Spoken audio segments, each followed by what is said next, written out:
I am a human being and I killed human beings. Before I knew it, I'd fired 4 shots at the door. I kept on shouting for Eva to phone the police. Tests are underway to determine if a serial killer is on the loose in Centurion, Pretoria. The dead won't bother you. It's the living you got to worry about. In South Africa, 71 people are murdered every day. These are the stories of Africa's killers and criminals and what it takes to catch them. My name is Paul Llewellyn. I'm a journalist and a true crime filmmaker. And my co-host, as always, to discuss crime on the continent is Jared Labiskachny, the former cop and current head of LNS Threat Management, who led the investigative psychology section of the South African Police Service from 2001 until 2016. In his time there, he worked on over 300 serial murder and rape cases, and he is the Profiler. Please visit our YouTube page and subscribe. Search Profiler Africa. We're like super close to being over the edge of hitting some targets we've been aiming for. So please do listen on YouTube. We're available on Apple and Google Podcasts, SoundCloud, and Spotify. Simply search Profiler. Please share your favorite link. You can engage with us on our social media pages. Our Twitter and Instagram handle is @ProfilerAfrica. Please also join the group on Facebook. Questions, suggestions, we love them. You can also email us on profilerafricainfo@gmail.com. We do put up various things on the social media pages when we have it to that lines up with the cases that we're discussing, so check it out. Okay, so that's that. Now, it's nice to be back. Sorry we had a week break. We get those periods, unfortunately, where we're just really busy. And it's just been a really busy few weeks, hasn't it? Has it not, Jared? It has been very busy. Jared is becoming so super popular now that he's an award-winning, folks. Yes, award-winning author. Tell us a little bit about your award, Jared. Well, so book number 1 was entered into the South African Book Association or South African Book Awards, which is in the adult non-fiction category. I got a bit of a fright when I heard adult non-fiction because I thought that meant something completely else, but it just means big people. And it had previously been entered into the, I think, Sunday Times Literary Awards as, one of the finalists, and didn't get anywhere. So I wasn't really kind of putting too much hope on this, and it was narrowed down. And then I think last week they announced that it was the winner of the adult non-fiction book award. So it wasn't just competing against true crime, it was competing against, there was a cookbook and I think a few other books that were there. So yeah, so quite chuffed. Congratulations. And it's one thing that's nice, they say it's based on I think it's book sales or what booksellers like to sell, or so it's kind of like not just purely on numbers, I think. It's anyway. But so quite chuffed actually. Well, Jared, I think it's great. There is nothing like being kind of acknowledged for the hard work that you put into things, is there? Yeah. Trophy cabinet. Today we are actually, for the first time, recording the episode in Jared's new house. The house we've recorded previous episodes in Jared's other house, in your previous house, but this is the first time in your new house. And now that you're in the new house and you're winning awards, there's going to need to be a trophy cabinet in here somewhere. Have you thought about it? I don't think I actually get like a little trophy or anything for that book award. Oh, don't you get a trophy? I don't think so. Okay. A voucher.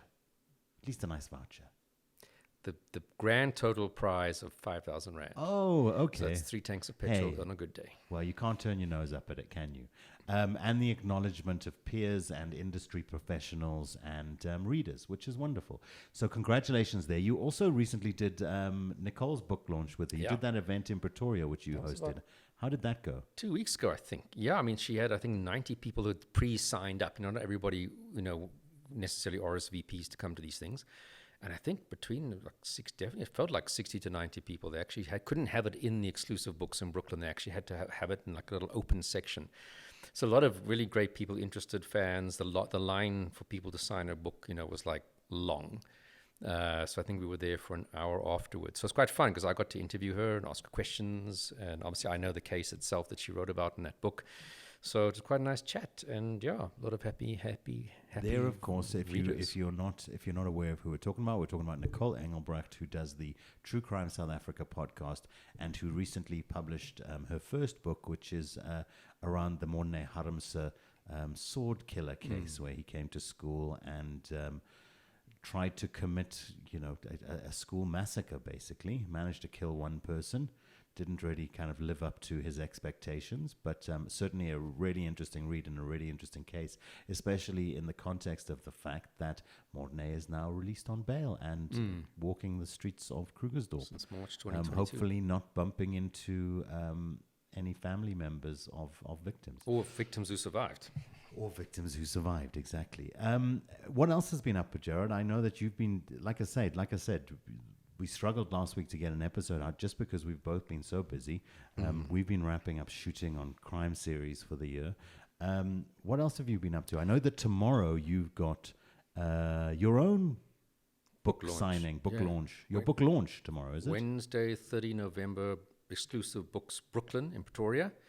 So basically what I was, same place that I was with Nicole a couple of weeks ago. And I'm there to obviously promote Profiler Diaries 2. So having a bit of a chat, I'll be interviewed and then sign some books. How do people get along there? Can people just come along? Or? Yes, if you look on my Twitter, there's the details about it. They do like it when people RSVP. They can get a feel for how many people are coming. And of course, if you can't pitch up for whatever reason, that you don't have to worry about that.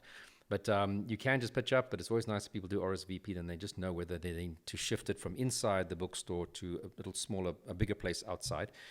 But and that's, I think, 5:30 for 6 p.m. Exclusive Books, Brooklyn, Pretoria. So get along, because that is tomorrow. If you're listening to the podcast on any other day than the 29th of November, then it's not tomorrow. But if you get the opportunity, get along to that Wednesday, the 30th of November, Gerard at Brooklyn in Pretoria.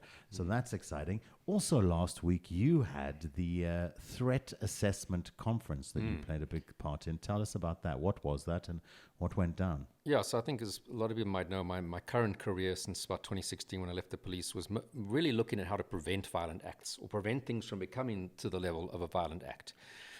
Which is basically the concept of threat assessment. And I kind of do that primarily in the workplace environment for corporates and schools, etc. And we started in 2019 the African Association of Threat Assessment Professionals. There's one in the US, which was the first one. Then the Canadians started the Canadian Association of Threat Assessment Professionals. Then the Europeans started one. Then Asia Pacific region, APATAP, and then they will be pushing us for many years to start the African one. So 2019, we started the African Association of Threat Assessment Professionals, AFATAP, and basically to promote the idea of threat assessment. So it covers anything from school violence to workplace violence to mass shooters to stalking to domestic violence, threatening behavior, people taking out protection orders. That's kind of the spectrum of the type of things that are covered in the association and that we have talks about. But we had our first in-person conference, this last week, Monday and Tuesday, 21 and 22 November. We obviously, because of COVID, we would have had a live one, but that kind of railroaded that. So last year, 2021, we had an online conference. So this year was the first in-person. And again, we had people talking about a case study where they prevented a mass shooting taking place, which is pretty cool. And that's what threat assessment's about, preventing this stuff from happening. I spoke about the case we're going to be talking about today. We had another person, a colonel from the police, speaking about that case many years ago down in Durban primarily, where Woolworths had explosive devices going off in some of their shops. And at the Raceway, Greyville race course, where the Durban July is, and other businesses. And that was all terrorism related, all linked to each other. So that was interesting to see what's going on. We had people talking about stalking, threat assessment teams, a whole spectrum of stuff. So we had local international speakers, and that was really fun and stressful to organize, but went down very well. Great. Well, congrats. It's so nice to see that you are thriving. Yeah. Been busy couple months. Yeah, absolutely. And hopefully it continues kind of onward and upward. I had an interesting couple of weeks. I ended up, the most interesting thing that I did in the last couple of weeks was go to the mortuary there in Hillbrow to meet with a gentleman by the name of Lawrence, who's the entomologist there. And I got to experience that place. And it's crazy.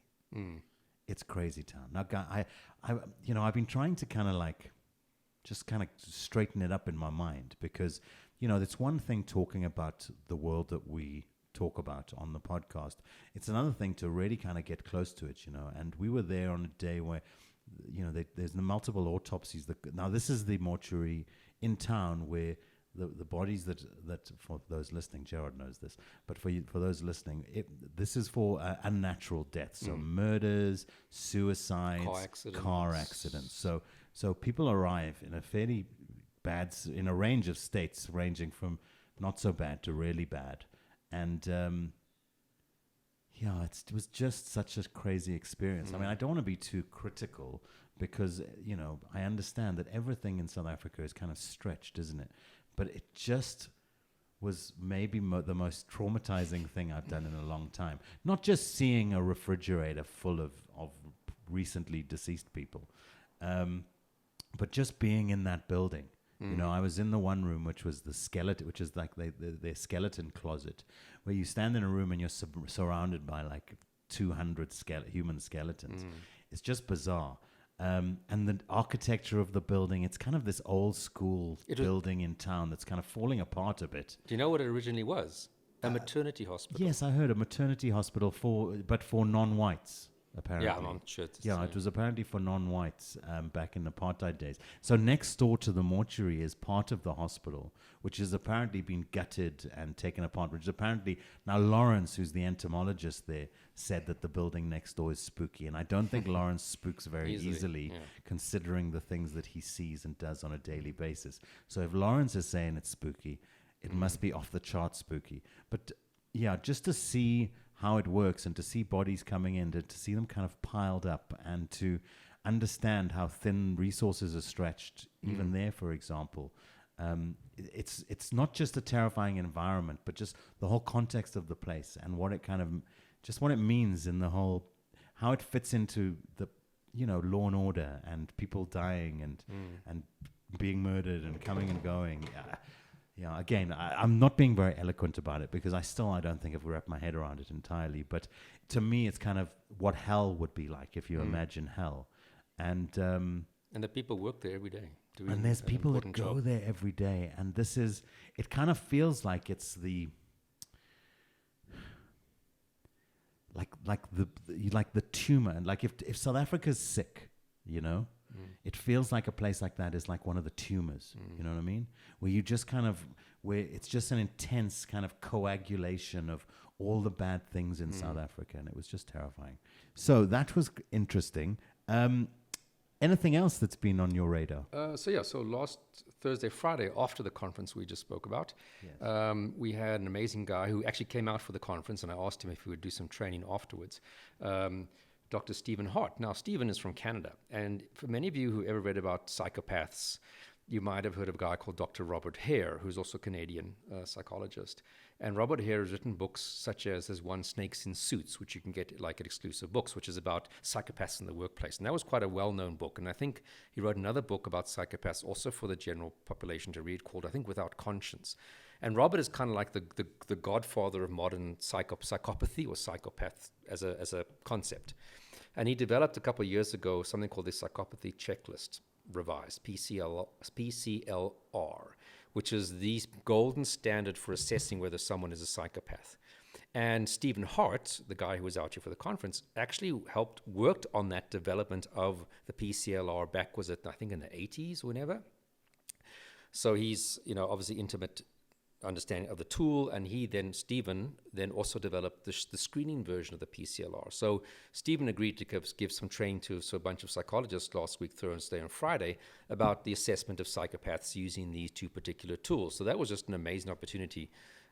Stephen's just an amazingly knowledgeable guy, wonderful person, great trainer. I've known him for many years. He actually came out when I was in the police and gave us training for 8 days on these various tools, not the PCLR, but other tools that we use to assess stalking risk, domestic violence risk, you name it, sexual violence risk, etc.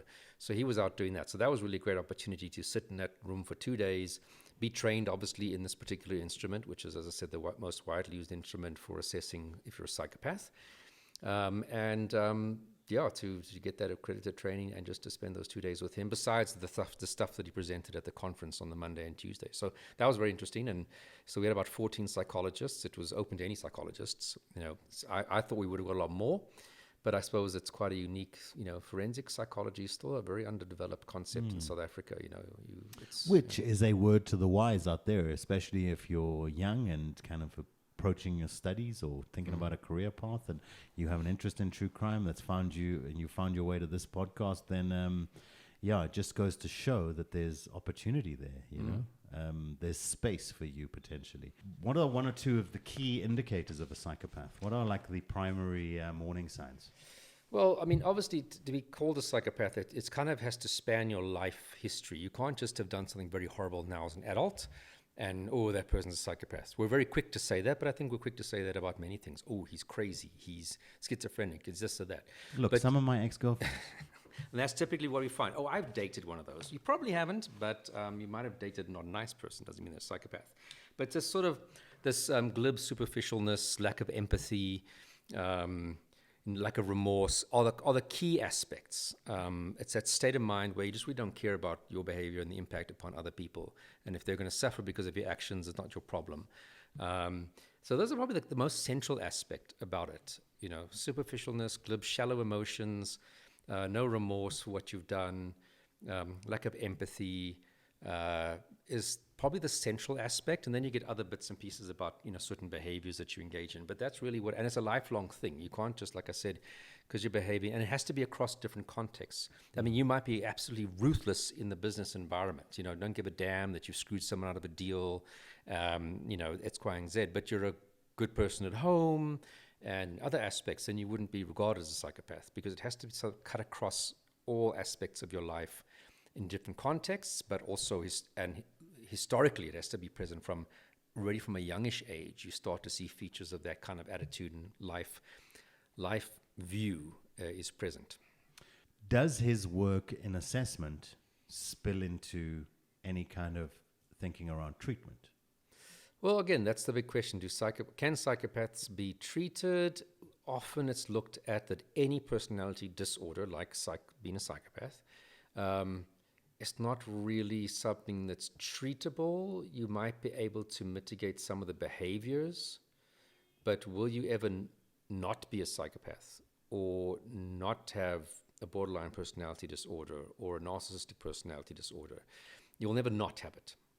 It might just fizzle a little bit as you get into your sort of 50s and 60s, but the attitude, the view of the world will still be present. So we don't typically talk about treating such individuals, but maybe just mitigating their behavior to some degree.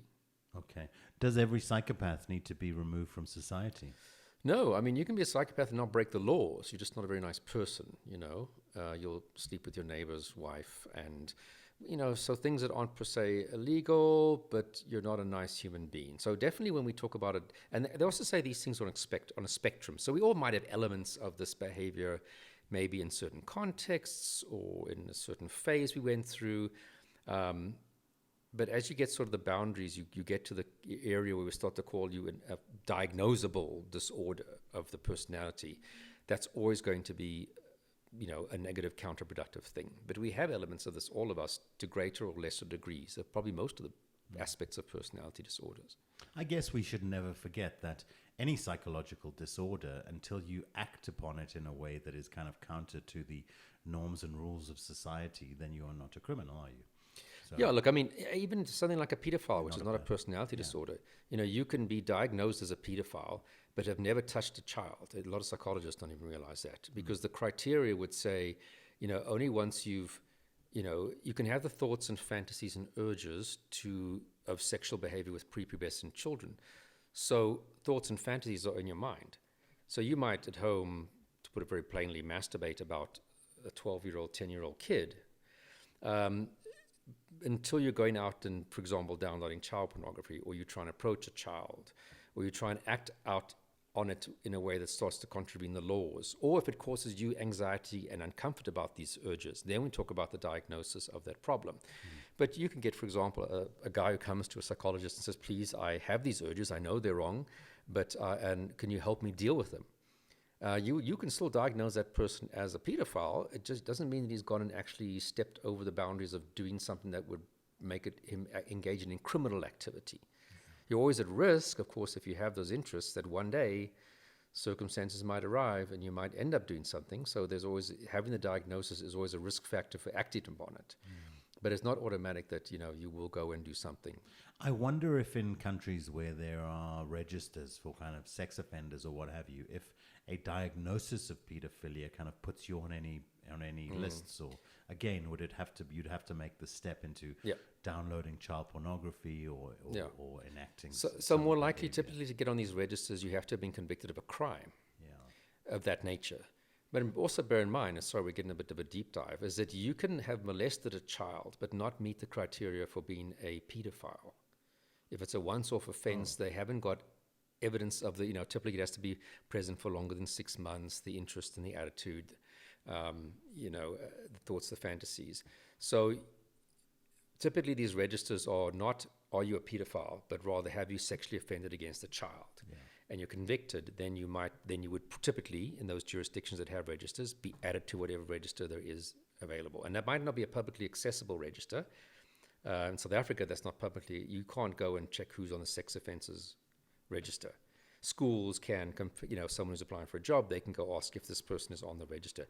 Of course, the register doesn't go and get backdated. So from the moment it is implemented, nobody who was an offender prior to that date, to my knowledge, you can't go backdate and add those people onto the register. So it's not a guarantee that the person if someone's on not on the register, that they're good to go. It just might also mean you're not being caught, or you were convicted prior to the implementation of the register. Okay. Well, let's park that conversation. Let's find, I know that there is a case that you've been involved in, and maybe we can line that up for a future episode when it's appropriate to do so, because I know it's something that you're busy with even now. But maybe we can park this conversation for and discuss it around a case, because I think there's a lot to discuss there. All right, great. Well, the other thing we'll do is Lawrence Hill, the entomologist who I mentioned earlier from downtown, I did ask him to come on the podcast, so that'll be cool. We can talk about bugs and the role they play in justice. Crime-busting bugs, basically. Bugs for justice. Exactly. All right, and so we got so many great ideas for episodes lined up in the future. Today, though, we're going to go back into actually a case that is very resonant today. Always very resonant in South Africa because of the social and political and cultural dynamics of the country, but more and more kind of, I think, relevant to the age that we're in, where we're seeing once again the kind of polarization of people to the left and to the right of their belief systems. And so we're going to be discussing a case that Gerard was involved in, and that, like he said, he presented last week at the Threat Assessment Conference, which is to do with a man who, had quite staunch right-wing beliefs, and then some. So, Gerard, do you want to kind of contextualize and set the scene for our discussion today? Yeah, so a lot of people in South Africa, if you say, do you think we have a problem with terrorism? They'll go, no, we don't. Everybody loves South Africa. We're friends with every dodgy person in the world. The Chinese, the Russians, and the Americans, and non-dodgy people too. Everybody loves South Africa. I mean, Nelson Mandela would sit and chat with Yasser Arafat just as much as you would chat with the Queen and Barack Obama, whoever, and etc. So we had this illusion that terrorism is not an issue in South Africa that we have to worry about. It's happening in Mozambique, up north in Pemba more recently. We see this and that happening in other parts of Africa, but we're safe. Well, we're not. And until you start to speak to the right people, you kind of realize, actually, not only have we, yes, for a long time been like a place to lay low for terrorists, like the so-called White Widow, who was involved in the Kenya mall attack, had been hanging around in South Africa for a while prior to that. There was this recent Israeli group caught just up the road here. Yeah, absolutely. So we haven't just been a passive place for them to come and hang out and hide out and transfer money, etc., which we maybe thought gave us some level of protection. There have been active terrorist attacks. As I said, the case of Woolworths, which you mentioned earlier, a couple of years ago, where devices were going off in Woolworths in Durban and the Durban July and other little businesses, those were all related to terrorism, extortion, terrorist funding. And these companies didn't pay the extortion amounts. And these people, proper terrorism. I'm not saying just guys who wanted to engage in extortion and then planted bombs are terrorists. I'm talking about real terrorism as per the definition, where you are part of an organization trying to overthrow the government, et cetera, proper terrorism. And those were terrorism funding related activities.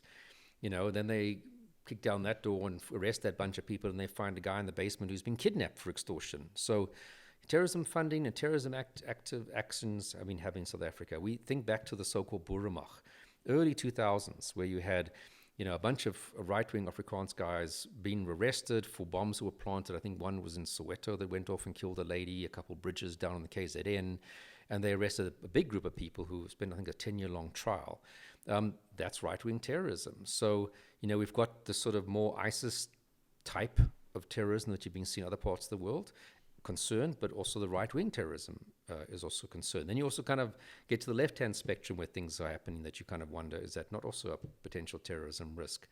But terrorism isn't just when there's a riot. So we saw the July riots in predominantly KZN, was it last year, I think? Yes. And people, that's terrorism. No, because it wasn't with the intention of sort of trying to overthrow the democratically elected government. So it's I hear what you're saying. Maybe we should regard that as terrorism, but it doesn't actually fit our current definition. So much has happened in the last few years. It's amazing how hard it is to kind of place things, isn't it? So what you're saying is there actually are more cases that, this is an ongoing problem, an issue and reality in South Africa. Just maybe we're not that kind of aware of it in the mainstream kind of media space. Absolutely, yeah. Yes? Yeah. I mean, think about it. We had 3 weeks ago in Sandton, there was the American government released this sort of terror warning that on this weekend in Sandton, downtown Sandton, there's a risk of stay away from gatherings because there's a high risk of a mass attacks. And that is when we had actually the Gay Pride March was taking place that weekend. And the government then confirmed, our government is very angry because the US government just released this half an hour before they released it onto their website. They hey, South African government, we're going to do this. And it actually didn't interfere with existing counter-terrorism investigations, and they'd actually engaged, they knew about this group, the South African government, and they engaged in disruptive activities, but the Americans blasting it all over, over the media, kind of did create a bit of an international incident in that sense. But that, again, that was a real credible threat. Do we know who that group is? I'm sure they do.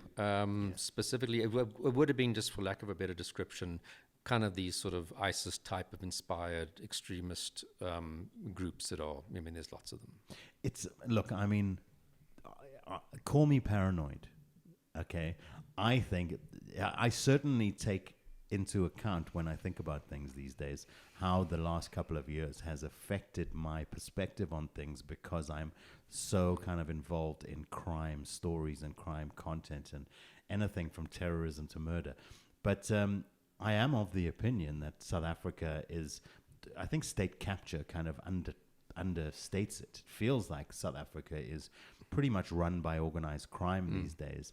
And so, of course, I would consider South Africa to be a paradise for people who are looking to hide,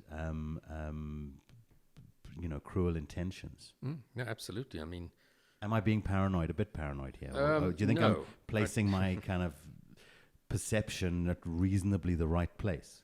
I think we do make it easy for organized crime to thrive. And, not organized crime. Organized crime isn't automatically, of course, terrorist related, but some terrorism related activities involve organized crime. Like I said, running an kidnapping extortion racket, which is aimed at funding terrorism, is kind of organized crime mixed with, for the purposes of terrorism. So yes, unfortunately, our law enforcement, yes. A large part of the reason that the lights don't come on a little bit easier is because if you're the guy who is trying to put in place a security team to stop cable thefts happening, for example, then somebody comes and knocks on your door and says, "Hey, buddy."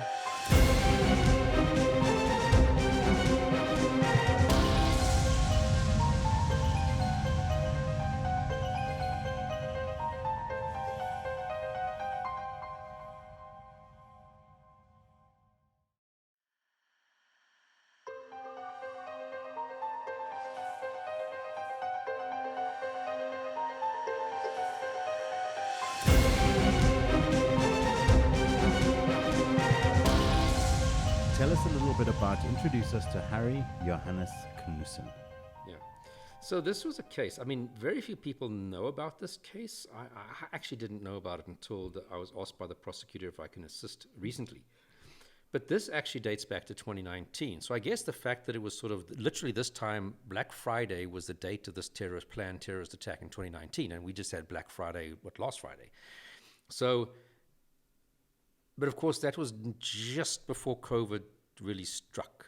So a lot of this case really, I guess, didn't get the necessary attention, probably because we had the pandemic already appearing in China in a few days' time back in 2019. So I kind of vaguely remembered it when the prosecutor spoke to me about it. Christmas time is a time for crazy racists in South Africa. Okay, there was the guy on the beach saying the K word like an idiot. Oh. Then there was Penny Sparrow a few years back was Christmas as well. Oh, was it? And now there's just been this woman. I just got played this clip yesterday. If you haven't heard it, with this rant as well. I don't know what the racists. I don't know what Christmas does to the racists, but it gets them on their social media. If you're a racist and you have a cell phone, just put it aside for Christmas. Carry on, Gerard. So anyway, to start sort of at the back and then work our way backwards. Literally, I think it was the 28th of November. The Crimes Against the State unit of the Hawks, DPCI, arrest Harry Knoesen in Witbank, in Mpumalanga province. It's about an hour and a half outside of Pretoria towards the east. And he was arrested at the time for contravening the Pokdatara Act, which is the Protection of Constitutional Democracy Against Terrorism and Related Activities Act, for basically planning to carry out a terrorist attack and soliciting support for an entity engaged in terrorist activity. So he gets arrested where he's staying. He lived at his girlfriend's house, and at the same time they hit some houses in Pretoria to execute search warrants. And about a day later, they also end up arresting 3 of his co-conspirators, Rihanna Heymans, who was 53, Eric Abrams, 54, and Errol Abrams, 59. Now our main focus of today, old Harry Knoesen, was I think 60 at the time when he was arrested. So not a young crowd. And so that was kind of what happened, basically thwarting their plans to implement their attack basically the next day. So what kind of led to this arrest? Well, kind of from about December 2018, so almost a year before the arrest, across the country, Harry Knoesen would travel to various places, recruiting and promoting his sort of racist rhetoric and trying to get people to join his organization. So his organization was called the Crusaders, or the National Christian Resistance Movement. And he would go and have meetings where, as I said, people would be invited, and they would just sign up for his little WhatsApp groups that he would have various groups. And then he would try and start up little cells. So he'd say to these people, don't you want to start up a cell? You are now Captain Fun Sale of the East Rand cell, and it's your job to recruit more people, etc. So it kind of gave everybody his military ranks. Of course, he gave himself the rank of a general or first knight. So again, blending this sort of religious kind of theme to what he's saying, along with sort of just general racist rhetoric. God gave Africa to white people to look after and fix and take care of, or specifically sub-Saharan Africa. Okay. And then he started to sort of post videos on Facebook until his Facebook was shut down, and then he would basically put these little videos on his WhatsApp groups and voice notes and typed messages where he kind of continued to promote and inspire this rhetoric. I hope that's not true, because I really don't want the responsibility. Thanks. And basically, the plan was, we're going to use violence, we're going to take back the country, we've got a plan. He called it an attack plan. And he kind of was very critical of other right-wing groups, saying, you're all a bunch of preppers, basically. You're just preparing for something to go wrong, and then you all run off to a farm somewhere where you've reserved your little section of your plot on the farm, and you're all going to literally lager around and wait till the chaos to end and protect yourself. And he said, you're preppers. That's all you are. Even he says, trying to negotiate and get political parties, we're never going to win. He says the laws in the country weren't written with the white man in mind. It's against the white man. So trying to play the game of politics and anything else short of basically a violent revolution, you're just lying to people, wasting their time, taking their money, because a lot of these organizations try to get you to pay 100 Rand a month towards the organization. And he was like, I have a plan, I have a tech plan, we're going to do something. God says we must do something, and join my organization. I don't charge you any money, unlike these other groups. So he really pissed off a lot of the right-wing groups who basically then themselves were very critical of him and what he was trying to achieve.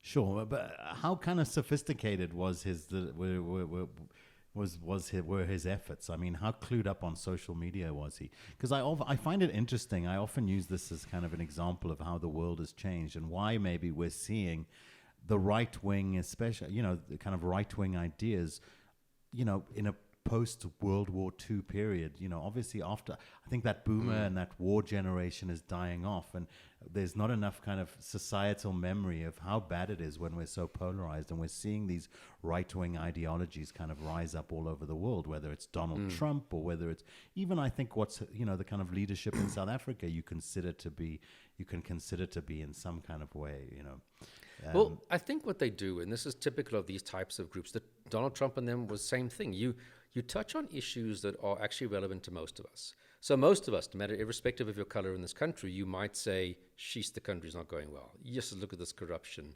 Look at, state capture, which leads to the load-shedding blackouts because they were stealing money and not fixing this and that and the other. We all, justifiably, should be enraged about those issues. Yeah. So they take things that we all nod our heads with when somebody mentions, but he starts to blend it with his own little right-wing rhetoric. Exactly. And for some people, that's a big jump, and they think, no, bugger that. And some people, it's not such a big jump. Yeah. So you kind of mix it in with the general head-nodding stuff, but then you slowly mix in your own brand of, and God. So a lot of people are religious for various reasons. And now you kind of say, and God says, and. So you kind of slowly twist, blending things that we might all have some level of agreement with, but with then your sort of own ultimate plans and goals of what you want to do. So it's kind of a grooming process of... Yeah. And of course, a lot of people go, this is a lot of bullshit, and just switch off. And other people kind of listen and think about this a bit longer. And those are the ones who then, of course, get hooked What's interesting is if, when we were youngsters in the 70s and 80s, if you wake up in the morning one day and you decide, I'm going to be a Nazi today. I've decided I'm going to be a Nazi. If you wake up that morning and have that thought, by the end of the day, chances are you're not technically much more of a Nazi than you were that morning. Because, you don't know where the local Nazi club is. You don't know where they hang out, you don't know where they drink coffee in the mornings or have their meetings once a week. Today, if you wake up in the morning and you can be a Nazi in 20 minutes. You can be a member of groups. You can be chatting to people in chat rooms. You can be all over the world. You can be a global Nazi within minutes. It's amazing. So the facilitation that the media provides, that's why I'm just curious about, how big of did he get a group together here? Yeah, so the first issue that you mentioned is very important, your online radicalization. So you can be sitting, never spoken to anybody else about these issues. You start to Google search, and you'll find the whole community that was going to be avidly supporting you. So what happens is you start to focus on that little community, which is a supportive environment for these thoughts, at the exclusion of anybody else and talking to anybody else who doesn't have these views to get the balance. And you immerse yourself in an environment where everybody's, yeah, you're right. And you feel like you're part of something. For a lot of people who felt like they've been excluded, that's a great thing. Whether it's a knitting club or a sort of extremist club, you're part of something. Yeah. And because you're now getting this, there's a certain term with it, I can't think of it now, but you're only getting positive feedback that supports these thoughts. Yeah. So that helps radicalize you. And like you say, you can meet people, chat people, read things, find out places to go, places to hang out, and it just pushes you further down that line, that sort of avenue of radicalization. And you can apply that to so many things in the world today. Anything. And so that's where that online stuff makes a huge influence. And what he was doing, as I said, he ended up building these groups. And I think he had, by the end of it, just under 1,000 people that were part of the groups. They're on the WhatsApp groups, or we later moved over to, I think it was Signal or Telegram. Okay. And of course then posting these things on Facebook, we don't know how many other thousands of people heard about these things on Facebook, but didn't necessarily become part of the WhatsApp group. And again, how many of these messages weren't sent on to other people who all sit there nodding their heads? I mean, and just coming back to that, a lot of people might feel, well, I'm white, because of BEE, I don't get contracts, or I haven't been promoted for 20 years. And again, that's a lot of people, it's a reality for a lot of people. And now you mix that with, so that's again, it's a head nodding movement. I know colleagues in the police who 22 years, phenomenal cops who haven't been promoted. So you get the head nod from like, yeah, I haven't been promoted. Yes, my business hasn't been going great because I'm not BEE accredited because I'm a one-man band and I have to now give away half my company or whatever the arguments are. And so you get that head nod, but then you blend it again, like I said, with the sort of racist rhetoric. It's because of, and they're against us. And it's very easy to get people to nod a bit further and then eventually get sucked into it. It is very human nature to find the other that you can point a finger at for your own challenges and issues, isn't it? And if you find people who commiserate with you, then you feel better. And now you get these people just pushing it a bit further, like, and making it more radicalized. Yeah. This has always been my point, is that, I don't think that in South Africa, it's been race that is kind of that thing that is supercharged. In the Middle East, it's religion, that thing that we find that has been created to kind of point out that we're different, or where we found our differences. In other parts of Africa, it's tribal differences. Xenophobia. To me, these are just excuses that people find to create another so that they can point a finger. And what it all really boils down to is what underpins whether it's racism or is human nature, is that I think we're all kind of inherently selfish and potentially and possibly covet the things that other people have if we don't have them. Yeah. So, as opposed to just looking at what the kind of the expression of it is, be it racism, be it religious or tribal differences, whatever. I hope one day we look at just our human nature and just acknowledge the fact that we're actually quite a hateful. Yeah, and I think it's whether that's some species. Biological, historical thing. I mean, if you think about it, if you're standing in a queue, maybe at a complaints thing to return an item you bought at a shop, and you're in the queue and you can see there's two people behind the counter. And let's say I'm an English-speaking person. One of them's Afrikaans-speaking, one of them's English-speaking. Which is the one maybe that I'm more likely to hope is going to get to help me when I get to the front of the counter? I'm going to go for the English-speaking person because already language is not an issue. With language often comes a certain culture and history to that language. If you're an English-speaking person in South Africa, you might say there's certain things, that there's common amongst most English-speaking individuals, as there would be amongst Afrikaans-speaking people. Or if you're a Zulu person and you see an English person at the front of the counter and a Zulu one, you're probably going to hope to speak to the Zulu person. Yeah. So that's, again, this inherent bias we have towards things and people that are similar to us, which I think is just a biological in some degree. But that's also, I guess, the starting point of eventually discriminating against people down the line. Well, exactly. No, I think I hear you. It's where that difficult line is to kind of, where do you paint the line, but where you go, okay, we acknowledge that we all have certain inherent biases. We're all a little bit racist, we're all a little bit sexist, we're all a little bit whatever. That, how do we as a society get to the point where we can accept that of one another and accept that it's just a reality that we live with? There will always be the crazy penny sparrows, Penny sparrow, though, doesn't affect our lives on a daily basis, you know what I mean? So yes, she needs to be put in her place, and that kind of behavior needs to be stamped out, but we're never going to get rid of it. So we have to find a way to accept that this is also a part of human nature. It's a part of who we are. Finding reasons to hate each other is a part of how we're programmed. Absolutely.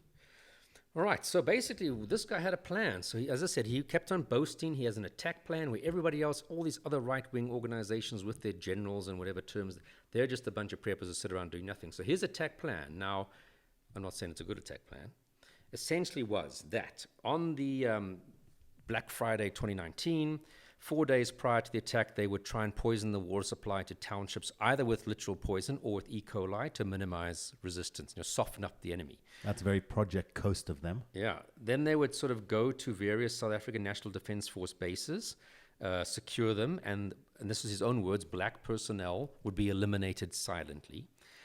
Entry and exit points to towns would be secured and any threat eliminated. Townships would be bombed and set alight with makeshift flamethrowers.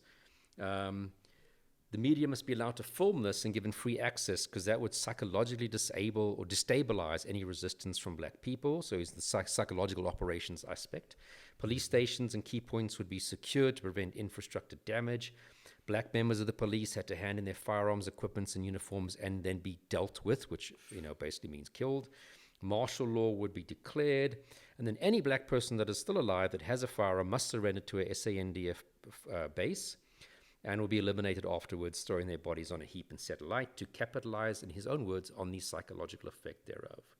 Then any illegal immigrants will be put on buses towards Zimbabwe and Mozambique, and on the way there, eliminated by aerial bombing. And then in the initial 2 days, at least 30 million black people must be eliminated, and the world informed that the legal owners of the country, which is white people, have taken it back. That's his own words. And on the second and third day, we'll just go and invade Mozambique and Zimbabwe and take them over. So is it a good plan? No, it's a terrible plan. I mean, you would have guessed, caused major harm and damage and fear and terror to, and localized.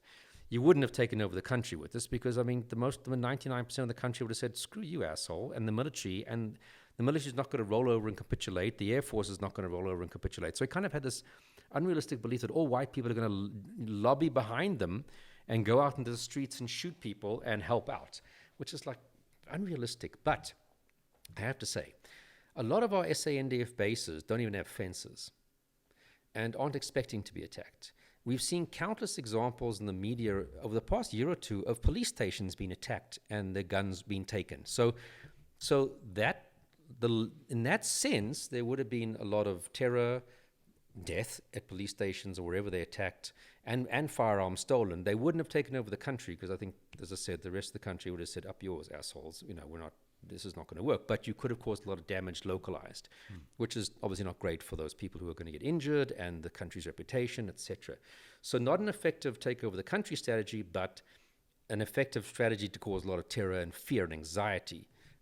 It would have, in that sense. And basically he said, all my little cell groups in your various areas that you stay in, like go reconnaissance to your nearest military base or your police station, and you have to have your plan in place by October 19th. Okay. For execution on Black Friday 2019 in November. Okay. It's all a bit nuts, isn't it? Okay. So how did the police cotton on to this plan? Well, it seems that with right-wingers, how can I put it? They're not always very bright in the sense, I'm not saying they're stupid, but they're not very bright in the sense of keeping things quiet. Okay. They will put these things, obviously he's posting a lot of these rhetoric videos on social media. Not on this date we're going to do this, but join me, I have an attack plan, we're not going to sit back. That was stuff that was on, as I said, Facebook until it was banned and all other, So very quickly, somebody says to the cops, hey, have you guys seen this guy's video? He kind of sounds like he's trying to get together an army and plan an attack.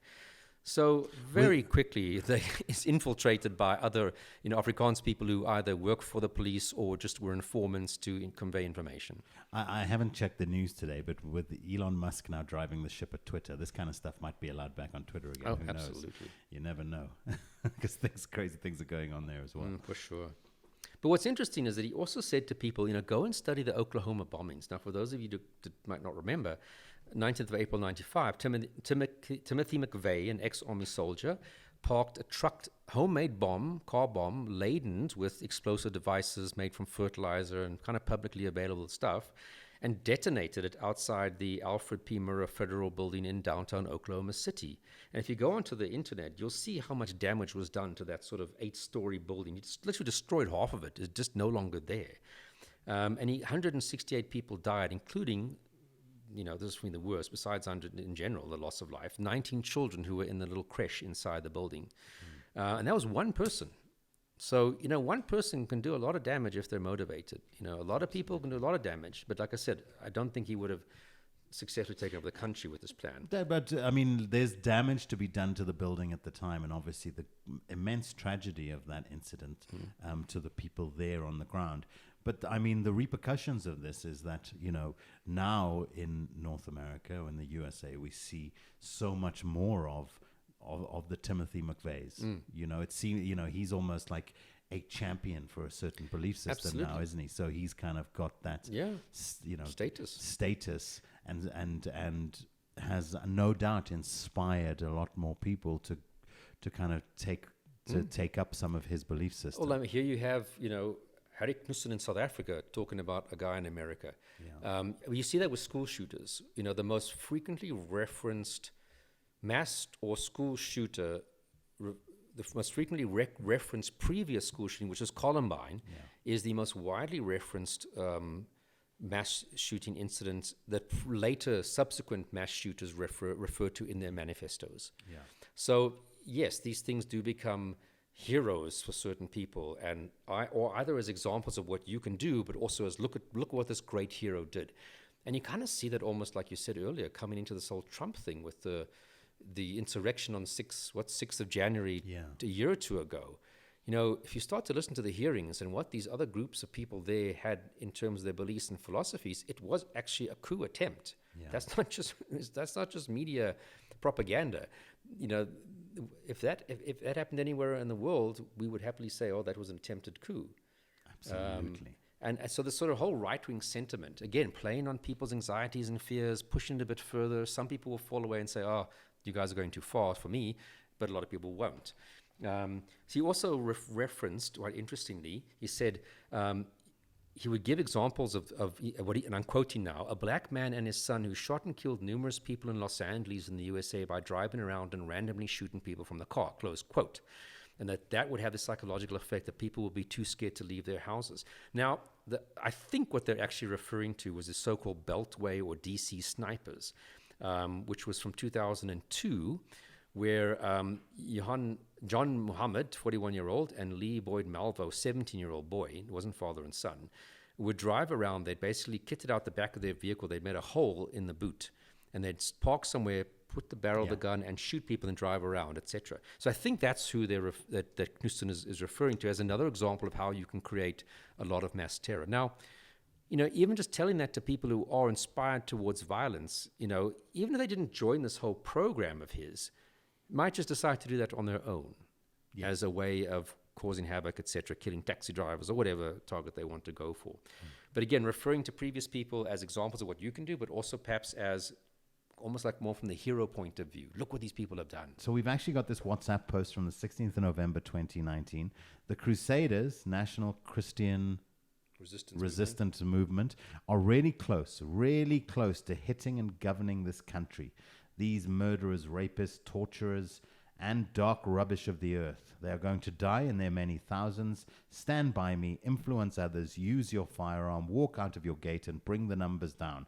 I take responsibility for anything you do under my banner. So this is a post by Harry Knoesen from the 16th of November 2019. Okay, so what happened next in Harry's plan? He's got his plan of attack. He's making too much of a noise on social media. The police have... what is the division within law enforcement locally that would be put on this case?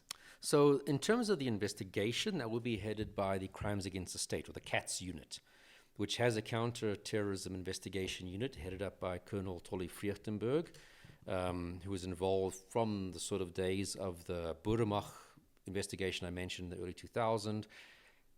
He's received like 5 different medals for his role in preventing terrorism in sort of the democratic South Africa. He's retiring, sadly, now at the end of December this year. So Crimes Against the State, they have people that are focusing on any kind of terrorist, whether it's left-wing, right-wing, middle of the wing, etc.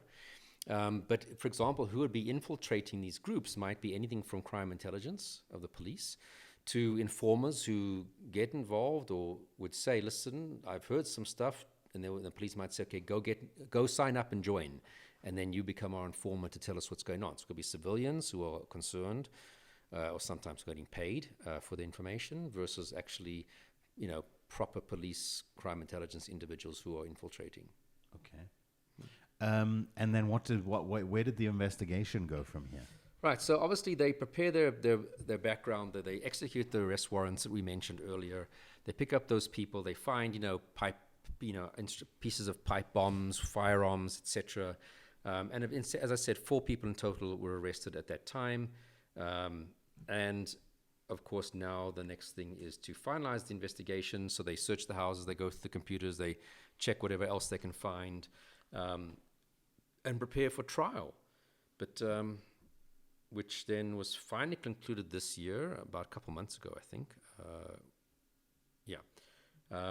Now tell me about Harry. I mean, you met Harry, and you always said you had a kind of an amicable relationship with him. Tell us about Harry as the guy. So how did I meet Harry? When Gerard met Harry. When Harry met Gerard. When Harry met Gerard. So I was asked then by the prosecutor in this particular case to, if I could do basically a sentencing report, pre-sentencing report. So in other words, by then he'd been found guilty of these various charges against him. And, you know, they need somebody to come testify at sentencing. Like, what kind of a risk does he pose? You know, almost like to put it all together from a psychological point of view. So I was asked by the prosecutor to do that. I was given, obviously, all the information, the video clips, everything from the case files that would help me formulate my opinion. And then, of course, I got the opportunity, because he agreed to interview Harry. Now, Harry represented himself. Now, if anybody who is in the world of the legal environment, you'll know the last thing you do is represent yourself. Even if you're a lawyer, like I say, a person who represents himself as a fool for a lawyer. So even if you are a fully qualified lawyer, which he wasn't, to represent yourself is stupid. There's no other way to put it. You don't do that. Not of course, when you're facing terrorism charges, even more so. But Harry decided to represent himself because he felt obviously everybody else was not smart enough to represent him and didn't understand the case like he understood the case. And maybe it gives him a little bit of a platform as well for him to go out and air his views some more. And also this kind of fits into his personality, where that sort of, I can do it better than anybody else. Okay. You know, whether you want to call it grandiose, narcissism, I'm not saying clinically on that diagnosable level, but I'm not surprised to some degree that he felt this way. Now I understand why you two were amicable. But Harry agreed to be interviewed by me, which I really, really appreciate, because it's always great to just actually sit in front of the person that you have to write a report about.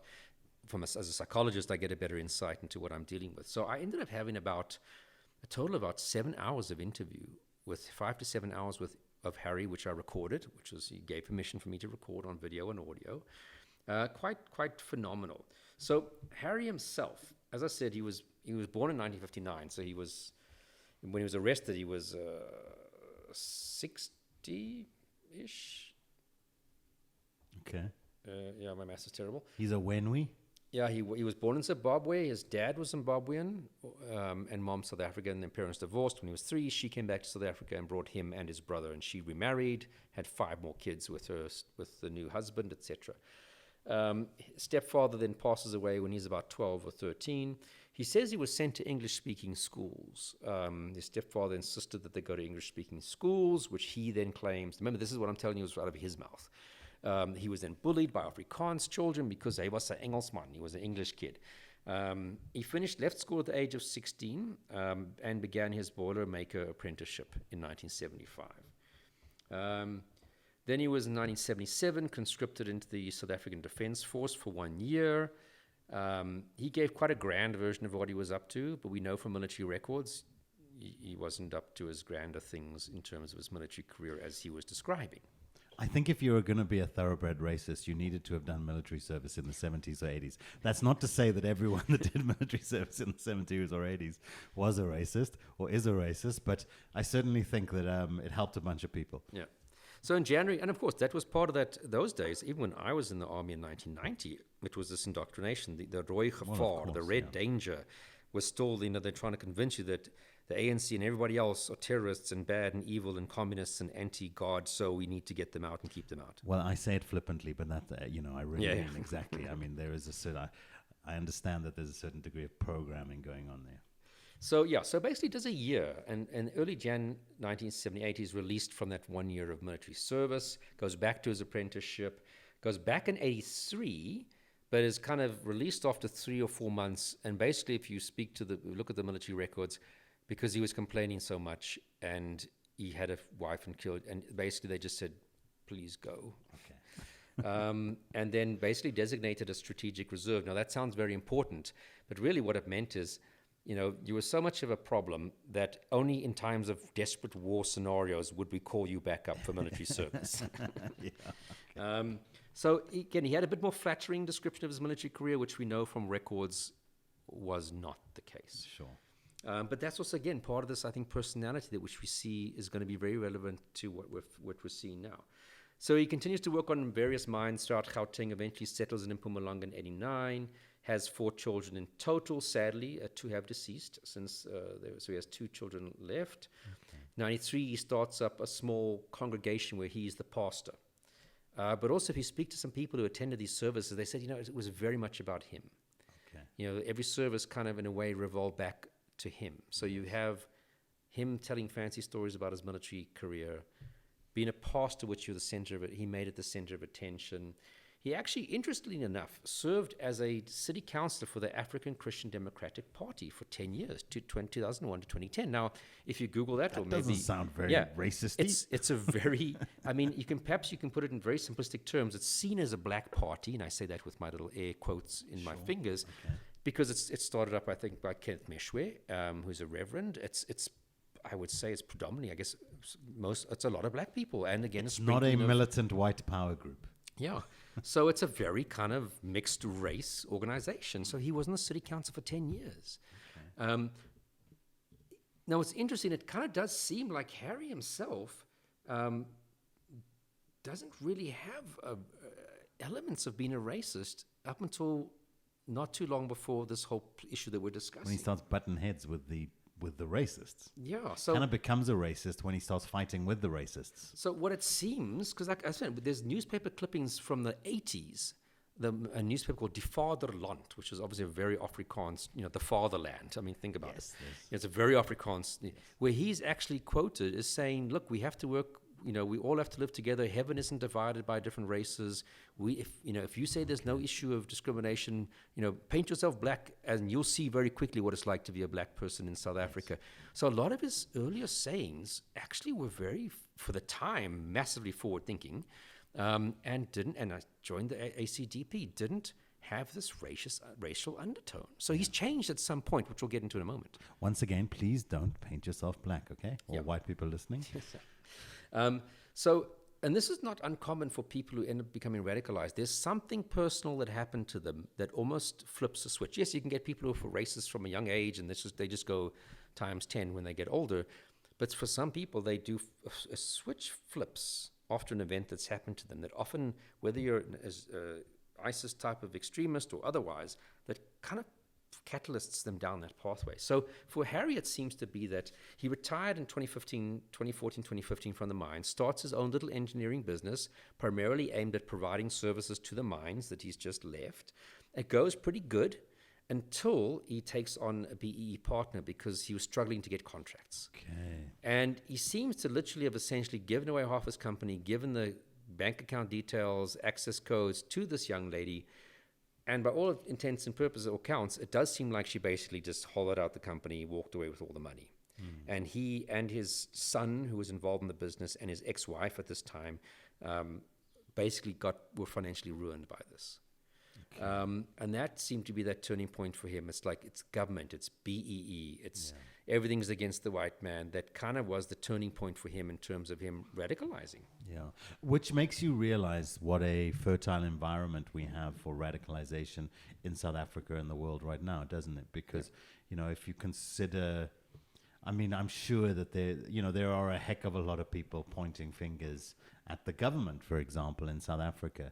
And in South Africa, where race is such a charged issue, I think it's probably easy for a lot of people to boil it down, to really kind of dress it up in their racist thoughts. And let's say, for example, I had a company, and I thought, well, I'm going to get a lot more business if I do take on a BEE partner. So I bring in a partner, give them 51%, and I get screwed out of the company by some fashion or, whatever.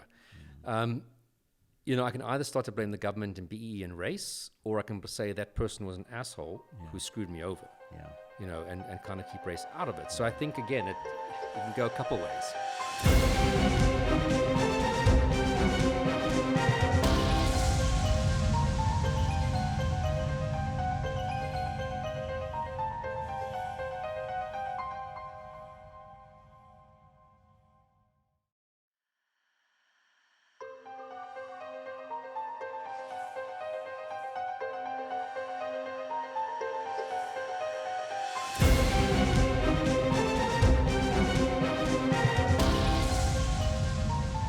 If you look back, we've also got his education. So again, this comes, again, elements of his personality creeping out here.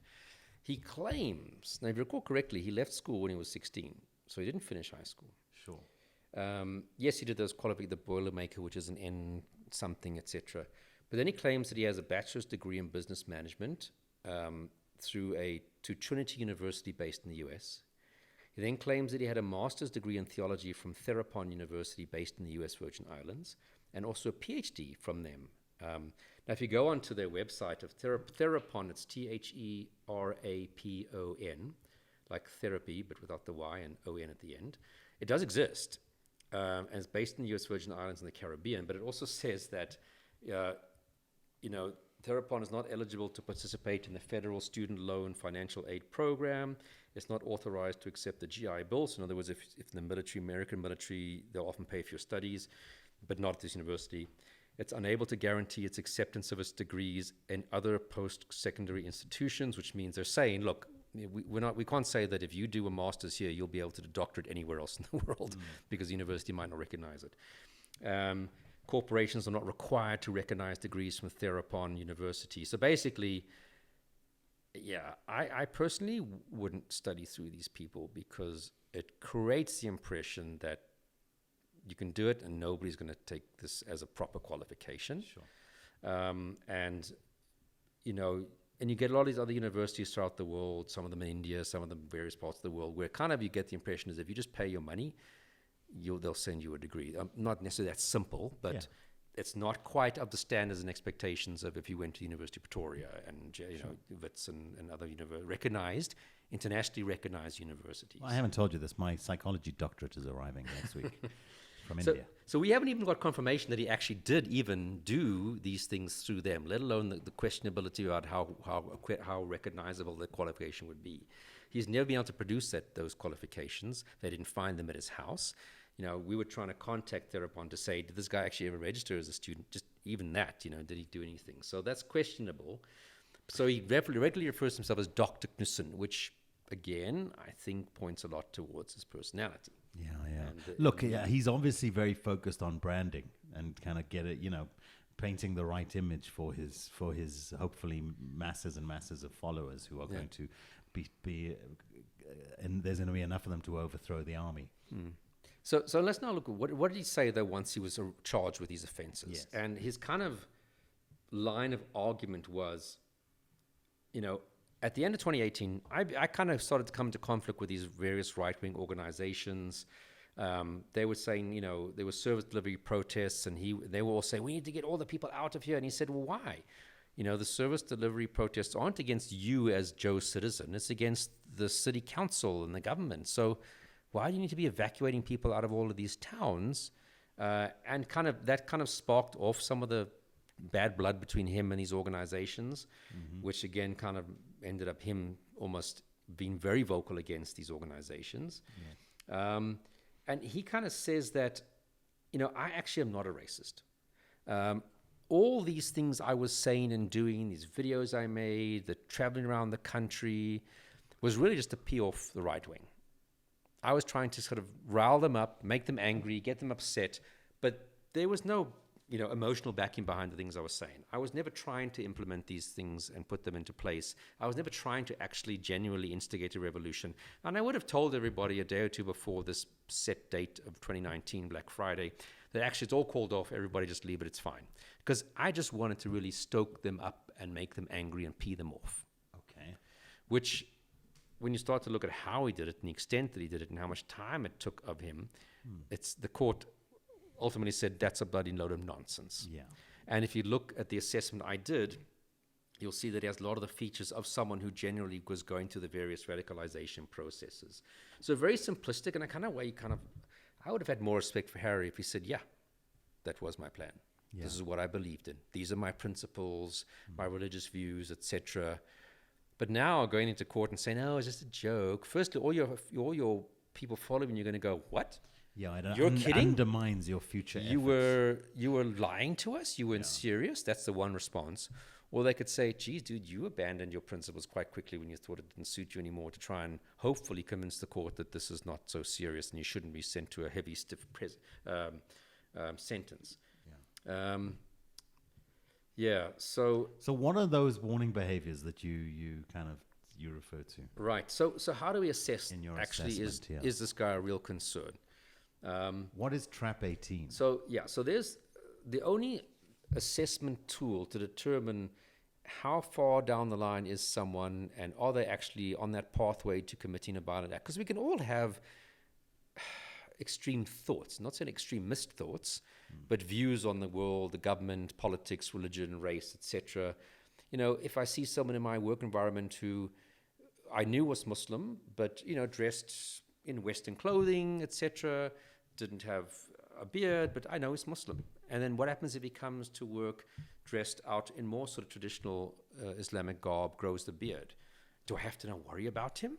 Or is this just someone naturally expressing their religious beliefs, And that's partly why these tools were developed. That when do we objectively determine whether someone's behavior is now stepping beyond the realm of naturally expressing legally protected beliefs in my religion or whatever philosophies I have, and when is it actually indicative of, whoa, there's something we have to perhaps intervene here with? So the TRAP 18, which is Terrorist Radicalization Assessment Protocol, was developed by Dr. Reed Malloy. Now, Reed Malloy is probably one of the most well-known forensic psychologists in the world, definitely in the United States. But he's also a big wig when it comes to the whole issue of terrorist radicalization and in the world of threat assessment, which, as I said, is kind of the world I'm delving around in the couple since 2016. So basically, it's something that's used by mental health, intelligence services, law enforcement, security professionals to kind of gather data to allow us to say, do we have to worry about this person or not? So it's a structured guideline for the type of things we need to look at so that we, again, are objective. So we can say, no, actually, this person's totally fine. We don't have to worry about this person. Or, yes, we do have to worry. So it's not only about trying to find someone is a problem. It's about also proving that someone isn't a problem, and we don't have to focus on them. So it's an objective assessment. Research-based by looking at various other people who became radicalized and engaged in violent acts versus those that don't. So it's not just a thumbsuck, it's evidence-based. And it kind of looks at 18 different risk factors, 8 of them which are kind of close toward, which we typically see close towards an actual violent attack taking place. And the other 10 are kind of more just general, long-standing issues that we want to look at. And that's what I used to look at Harry, to also say to the court, no, actually, this wasn't just talk. It was actually serious concerning behavior, because the types of thing we saw is what this tool talks about. So it looks at sort of, let me jump into it, what we call pathway warning behavior. Does this person have a grievance? Does he express violent ideation? Are there indications that he's planning and preparing for these types of things? Do we have indications that he's trying to check out the security at the venue where this attack might take place, etc.? So that's what we call pathway behavior. That comes from the pathway to intended violence, that people planning violence typically go through certain steps and phases. No matter what kind of violence you're planning on doing, we see these typical steps in this pre-planned violence. So we see elements of those. And then do we see things in indications of fixation? In other words, that this is becoming a bigger and bigger issue for this person. It's taking up more of their life, their thoughts. It causes an accompanying deterioration in their social life and their occupational life, because they become so fixated on this issue that other aspects of their life start to suffer. And we see this. He starts by spending a little bit of time on these in January 2019, but by the time we get to June, as he said in his own words, most of my day was taken up with this issue, with the Facebook page, with the WhatsApp, voice notes, and the messages I was typing. Consumed him, etc. Then we kind of would want to look at, so that's a fixation. Identification, this is very important. Do we see this person almost has this desire to become what they call like a pseudo-commander, or a warrior mentality, or some close identification with weapons or military or law enforcement, or I identify with previous attackers or assassins? It's almost like my identity becomes this warrior for a cause.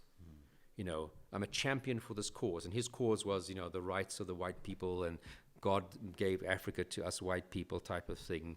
And we see it, he was wearing these homemade military uniforms. I mean, you saw that with Anders Breivik, was it from in Norway, who planted those bomb outside the parliament and went into that island and shot a bunch of people. He had his little homemade uniform. So Harry, as you watch some of the videos, he's wearing, his own little design for a beret, with almost looks like a paratrooper's emblem on the front, but it's got a cross and etc. And he had his own little rank insignia that was his, that he designed, and this uniform that he developed, etc.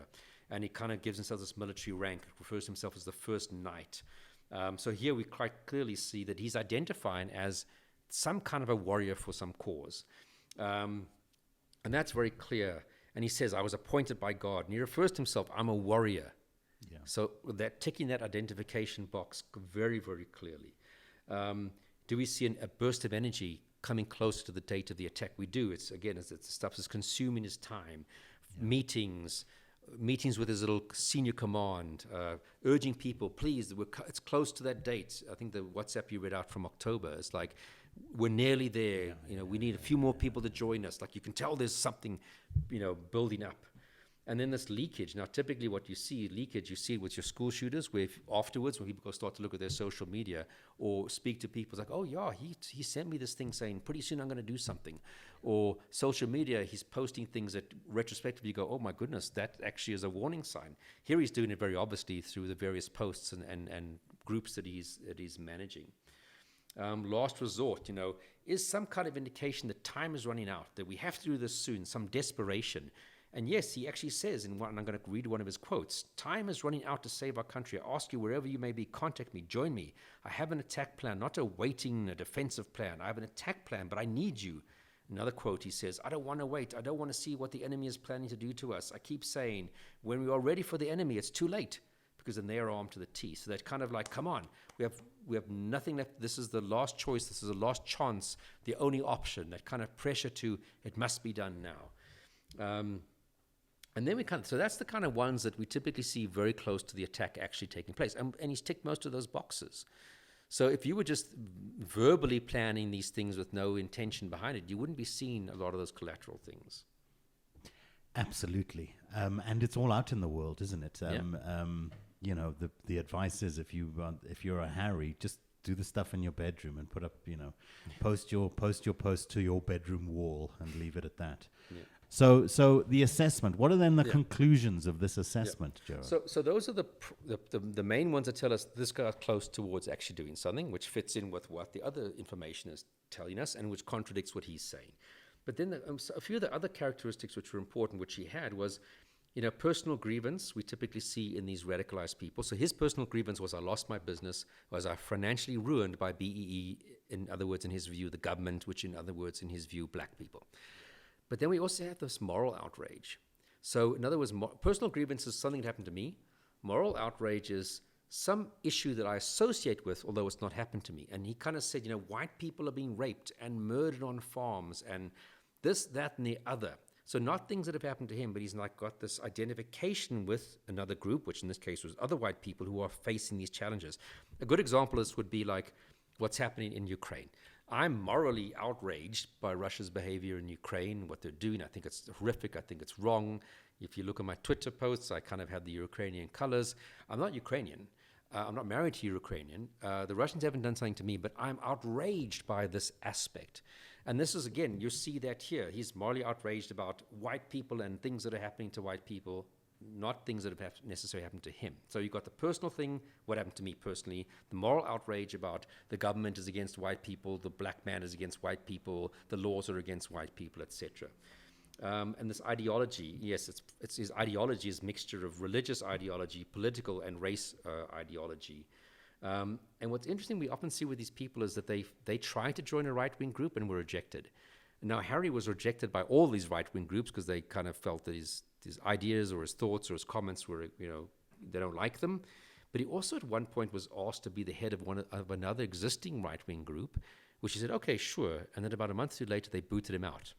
And that's quite common with these individuals who engage in extremist behavior, is that at some point they were actually rejected by other right-wing groups. What, is he too extreme for these right? Because I mean, what he's saying sounds like it would be quite popular with most right-wing groups. But I think he has a point that a lot of these right-wing groups aren't there to try and finally attack the government. They just don't want to be criticized. It's like they don't like Harry's criticism. Yeah. Yeah. Fair enough. And then, of course, the reliance on the virtual community. We saw that his Facebook posts, WhatsApp, and other means, thwarting of occupational goals. Yes, his business was scuppered by what he says is BEE. So we have all of these boxes being ticked on various levels, and indicating, I mean, whether you did this during the investigation phase or now, that this guy genuinely believes these issues. He's got all the typical signs we see in a radicalized person who's stepping close towards doing something violent. Yeah. And that was basically the summary of my views, was that we have him ticking all the boxes. Therefore, you can't accept his view that actually I was just kidding everybody and I was just trying to rile everybody up. Sorry, no, sunshine. What you've done does not match someone who has just been a paper warrior. You were trying to be a real warrior. Yes, absolutely. And also, was kind of Scuppers' argument, is we found videos, victory videos. So these were videos that were going to be released after they're successful, because it's basically, for example, him dressed up in his military outfit saying, we have taken over the country, I am declaring martial law, stay in your houses, blah, blah. It's like, well, why would you need to have victory videos if you were never planning on actually implementing this in the first place? Absolutely. And I kind of said that the bigger danger, let's say even if that was true, that he was just really trying to rile people up, the problem is, can you not see the danger of that? You've gotten a whole bunch of people arrested with you who are following your thoughts. You know, there were at least 3 other people who were arrested and now convicted. If you were joking, they weren't. And how do you stop this? Your videos that are out there are going to be on the internet for decades for other people to watch, to people to be inspired by what you have to say. And just because you might have said, hey guys, actually I'm canceling this whole thing 2 days before the attack, a lot of what happens if people didn't decide to stop and they thought, screw that, I'm going to go ahead and do my own thing in my own area.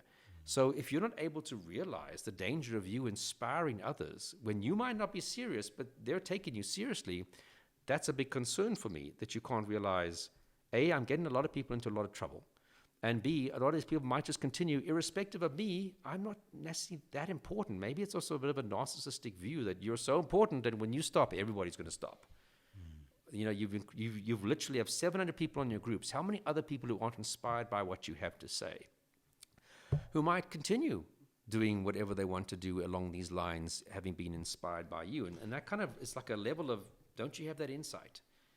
That even if you were joking, which you weren't, you're inspiring other people to do stuff. How is there not a bit of a, how does a case like this not kind of threaten a potential kind of, you know, flood of these types of things? Because there are lots of people saying pretty nuts stuff on the internet all the time. Absolutely. And a lot of people who, to a greater or less degree, share some of the issues that Harry's raising, that the country's in a terrible state. Look at it falling apart. Nudge, nudge. It's black people who are all at fault. You know, white people are being put down and pushed out of society. A lot of people have these views and are going to relate to what has been said on various levels. Yeah. So it's fertile ground for just nudging people a bit further and a bit further and a bit further into passively or actively supporting this kind of mindset. It's kind of crazy, the sentence. Yeah. You're just showing me the sentence. I mean, the sentence is considering that nobody was killed. Yep. That there's no singular victim or what have you. Yeah. What was his sentence? So, interestingly enough, as I said, I testified at sentencing. He cross-examined me. What's interesting is that when he cross-examined me, because obviously he was representing himself, he said, you know, you're a very qualified person, and I don't disagree with anything in your report, but surely you must agree that this was a terrible plan. It can't be serious. And he was still trying to maintain this whole issue of, this is a joke. Where are all the other hundreds of people? Why aren't they being arrested? Surely you can see this would never have worked, et cetera, et cetera, et cetera. He was still trying to maintain that until the judge kind of said, Harry, you're in South Africa. You can't be espousing these hateful ideas in public and ticking so many boxes on the Americans' assessment plan. Sorry, buddy. So the judge actually had to shut him down because they said, look, Mr. Knoesen, you can only cross-examine the witness on things that he's just testified about.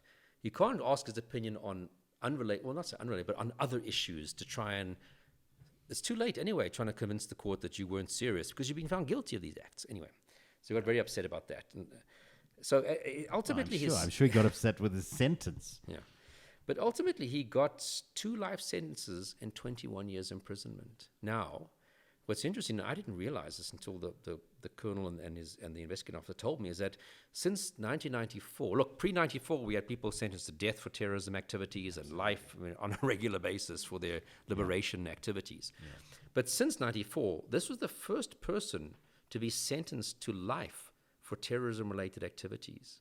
So how do you feel about this sentence?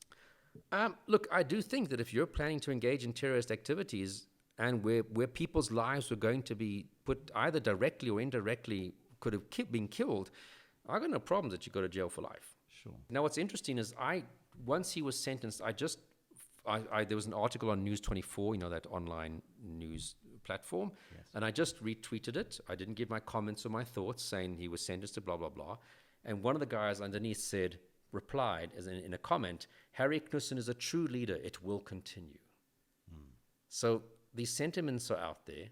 He, for whatever reason, good or bad or whatever, he is now perhaps a martyr figure for people who still share these sentiments. And again, as this guy who posted this, was that one of the 700 or many other people that had been inspired? Like I said, the danger of Harry, even he didn't think it's true, which I don't believe, that he wasn't going to go ahead with this, which I don't believe.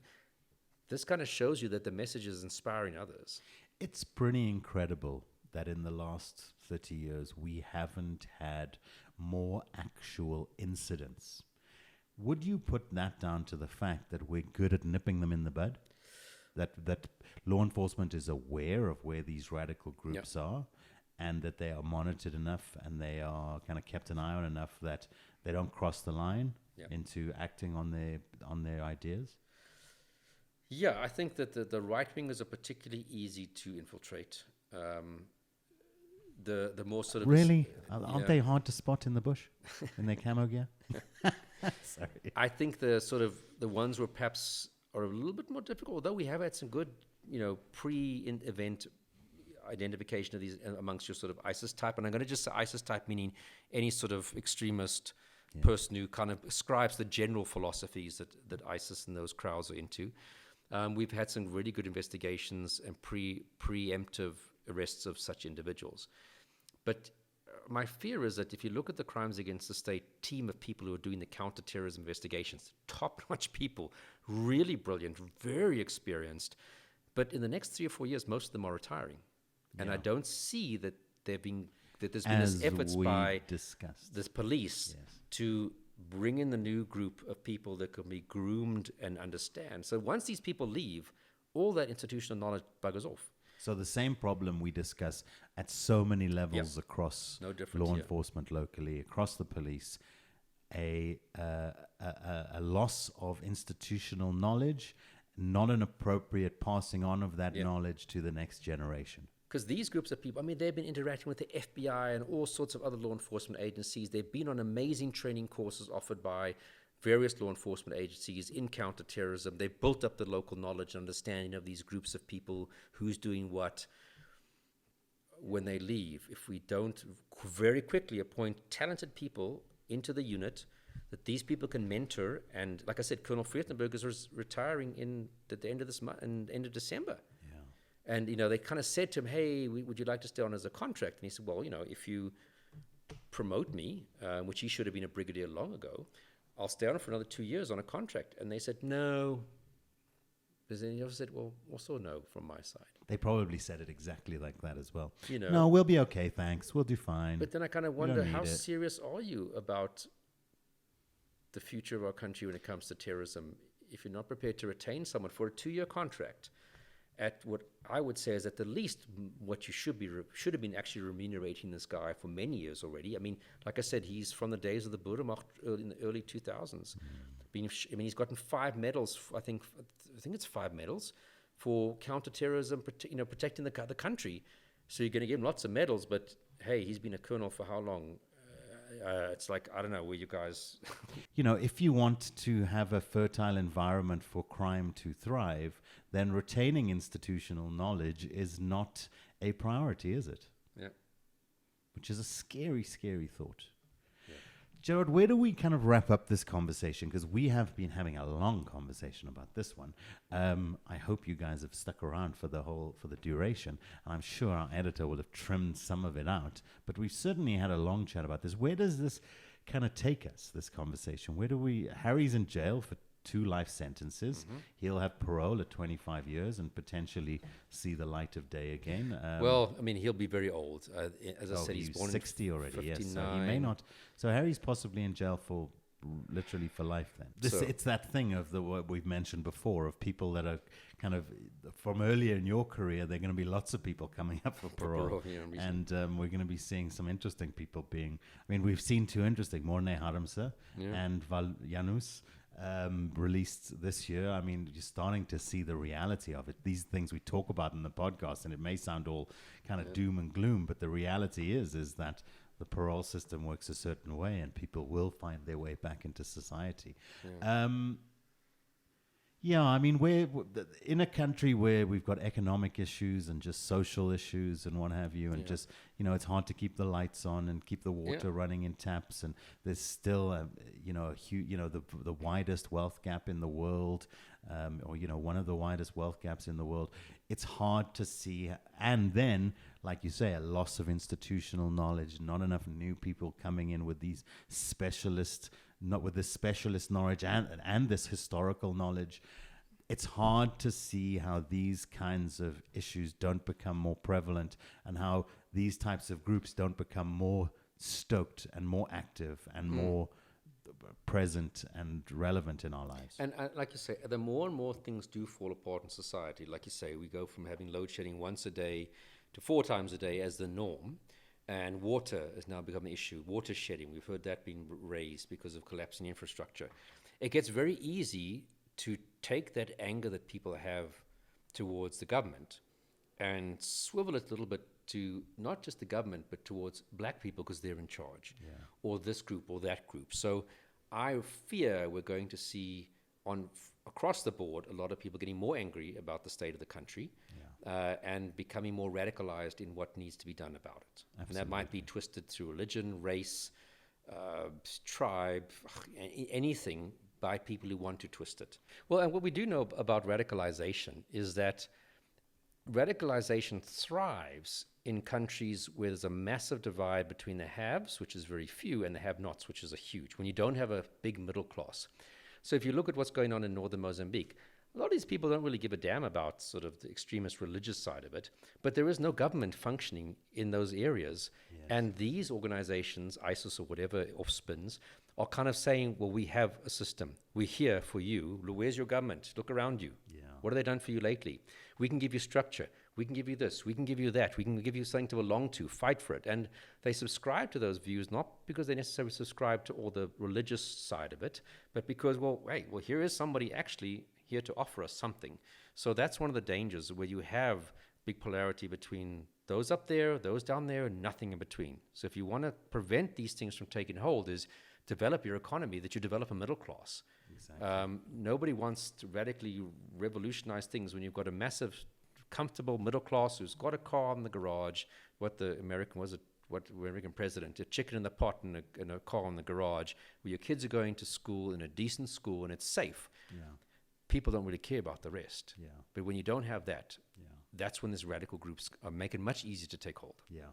And acknowledge your kind of the historical reality of different societies and different cultures and different peoples, and that there are great imbalances that have been created over the last few hundred years, that whether you were driving a slave ship or not 300 years ago, maybe it was a distant relative and you've been an extraordinarily liberal and open-minded person all your life who believes in diversity and all of those good things. The truth of the matter is that we do have a responsibility to, at the very least, acknowledge the imbalances, and at the most, to try to kind of consciously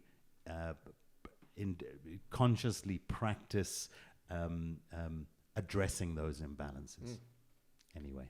Okay, so in these cases, I always like to acknowledge the real role players. I mean, I just played a small role in this case right at the end, related to sentencing, which I think helped. But in this case, the investigating officer was...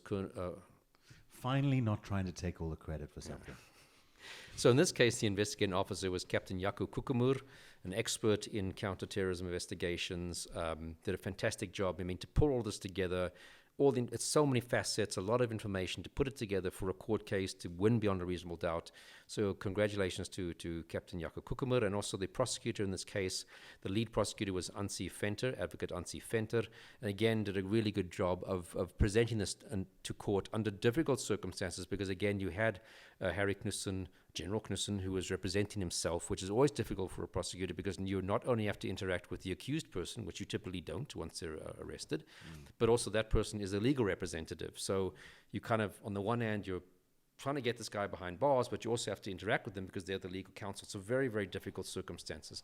So I'd just like to acknowledge specifically those two people, and also Colonel Tolly Friechtenberg, which I've mentioned throughout this conversation, who is going to be retiring at the end of the month, head of counterterrorism investigations in South Africa, for his also oversight of this. And of course, as I said, the second in charge, or second counsel with Advocate Ansi Venter, Advocate Derek Rowles, who also was her co-prosecutor, and the role that they both played in this. So just, again, the credit should go to them. And of course the people that testified as witnesses to help bring this case to a conclusion. So we have the second coolest Kukumur in the country there. Well, thank you, Gerard. An interesting case. Certainly one of those cases that surprisingly we don't have a lot more of them to talk about in South Africa, but a good thing. And hopefully we don't end up having too many more of them to talk about either. But certainly makes you think about how far you are willing to take your ideas and how far you should. Just be careful out there, guys. Be careful in the media environment that we live in. You never know. I mean, this is 2 life sentences. It's a big sentence. Yeah, so just be careful about what you say on social media. You might say it in a fit of anger or emotion. But, if you're espousing violent thoughts and ideas, or even retweeting about other people's violent thoughts and ideas, in terms of the law, those are now yours. So just, hold back, think about it before you post, take a bit of a break. And let's just all try to get along, man. We're all, yes, we all come from different backgrounds, and we, have different advantages or disadvantages in life. But, our brains do allow us to be able to kind of find a common ground if we apply them properly. Thank you, Gerard. It's been a lovely discussion. We'll be back next week. We got some great cases coming up in the weeks to come. Well, we're hoping we will be back next week. We will be back next week with another discussion. We've got some great cases coming up, and hopefully some great guests as well. So do stay tuned to the podcast. Please do follow us on social media. Have a listen to the podcast on YouTube. Share your favorite link on any of the podcast platforms that you listen to us on. This has been a very lengthy one. If you've stuck with us, some weeks we'll just babble on for a couple of hours, and if you want to listen, you can listen. But certainly a very interesting case, and one of those issues that is, such a big reality in South Africa for us all, and hopefully we can start to just put all of that behind us,